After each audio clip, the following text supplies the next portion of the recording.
সত্য জানতে চাওয়ার পরও কোনো মেয়ে মিথ্যা বলে নিজের অতীত হারাম রিলেশনের কথা গোপন করতে পারবে কি না?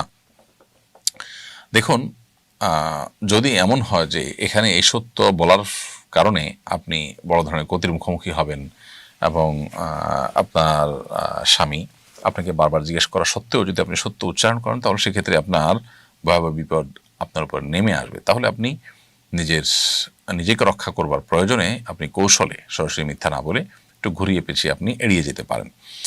আর যদি ব্যাপারটা এরকম হয় যে না, আপনি আসলে সেরকম কোনো ভয়ের আশঙ্কা করছেন না, অথবা করলেও সেটা ওভারকাম করবেন, আপনার আল্লাহর প্রতি সেই তাওয়াক্কুল আছে, ভরসা আছে, নিজের প্রতি সেই কনফিডেন্স আছে, তাহলে সেক্ষেত্রে আপনি সত্য বলাটাই উচিত। কারণ মিথ্যা এটা খুব জঘন্য অপরাধ।